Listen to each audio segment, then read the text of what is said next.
we change that? Are we taking notes?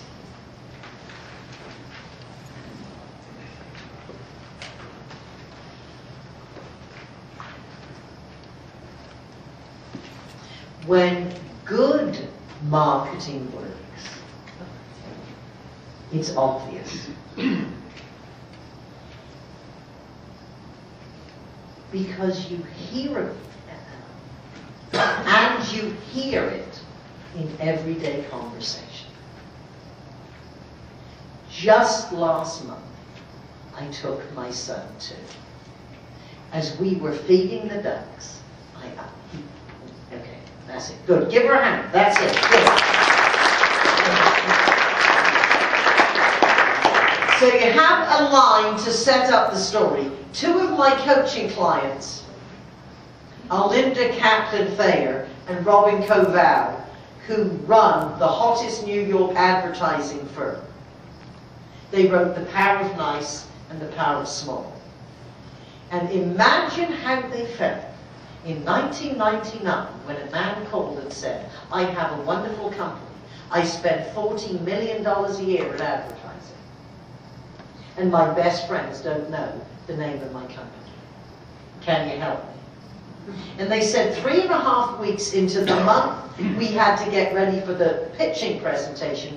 We understood what his problem was, because my own staff would come, our own staff would come and say, what's the name of the company we're pitching? And Linda said, Aflac, Aflac, Aflac. One of her staff came over, held her nose, and he said, you sound like a duck. And in this speech they say, and now you have the insight behind the creative process of the Kaplan-Thayer group. Wow. But that's how they came up with it. Aflac is sound like a duck, and the rest is history. And now, just if I'm sure you know, but the Aflac duck is as well known, is better known than Ronald McDonald and the Energizer Bunny, and as a brand is as well known as Coca-Cola. Now let's show you what a valuable tool that you have. One of the handout items, because a lot of this is for you to take with you to be a valuable tool.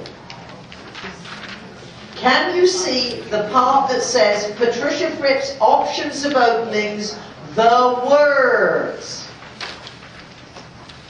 Because most business people aren't bad when they get going, they just don't know how to start. And it amazes me how many professional speakers don't know how to really start.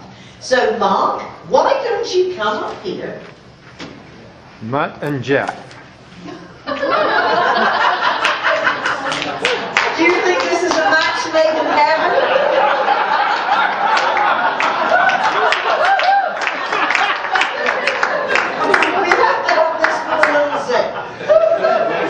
All right, good.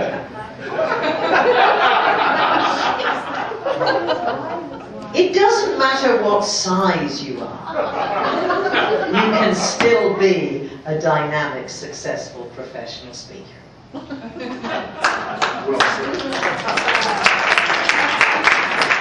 What you are going to do is model to everyone how to think on your feet.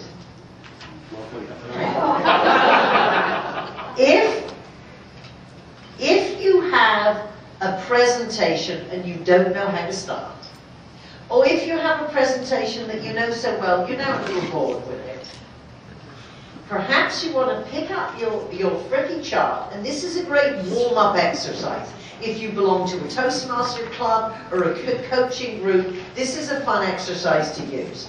You just pick one of the opening lines and just continue the next few lines. If this was your opening line, what would come next? So your opening line is, I wish you could have been there.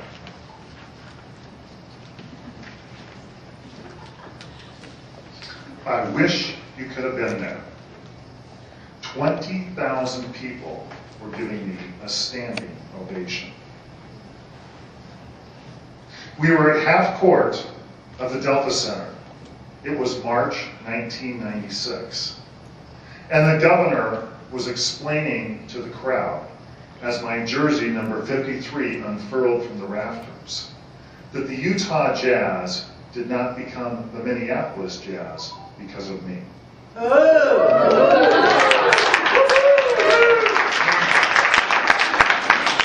One, he proves that he can take a line he didn't write himself, but this is, if you know, I wish you could have been there, that is a way to talk about your own story and bring the audience in. We need to emotionally connect with the audience, and I wish you could have been there before you tell a life story. Now that is a great story. Thank you. What would make it even better then? Now what did we just hear about stories? Well, he gave us specifics, but used dialogue. So it was the mayor, the governor. To hear the governor, and you need to research his name. Okay, perfect, you know. Governor Levitt say. Now give us the actual words the governor said. And when you are using the words of somebody else, you can say anything about yourself. Right? So start at the top. I wish you could have been there. The same thing, right up to, and Governor Levitt said. I wish you could have been there in April of 1996, standing at half court of the Delta Center as we received a standing ovation from 20,000 people. The governor picking up the microphone, Governor Levitt, and saying to the audience, He said, I was approached in 1985 by Larry H. Miller about the possibility that for moving the Jazz to Minneapolis, Minnesota. What Larry Miller told me next was that we're not moving. We've got a great team here, primarily because of Mark Eby.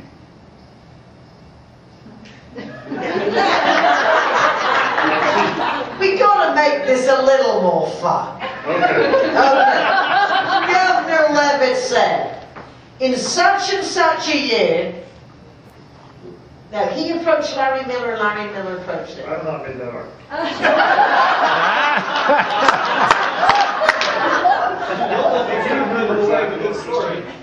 He's explaining to 20,000 people. He's explaining to 20,000 people that the Jazz almost left Utah. Okay, now is that a great opening line? And he said, we are so lucky. The Jets? The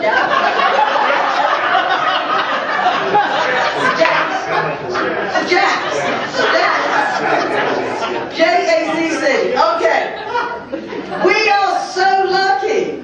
The Jazz almost left Utah.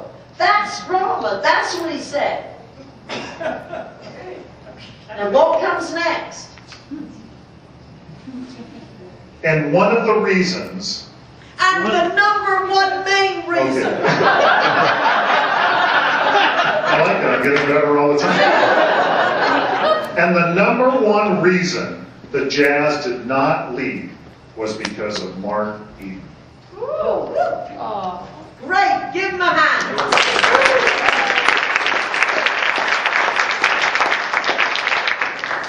No professional sports team. It's been a desert. See, when you're using the dialogue, drama, and don't be modest about yourself.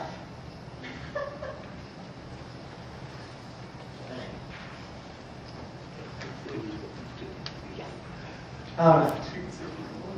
Just want a few lines. I'll never forget the first time. I was told about essential oils, and I felt that they were used by hippies because they used them to cover up marijuana. I had nothing to do with them at the time, and now I've stopped it. I'll never forget the first time I'll never forget the first time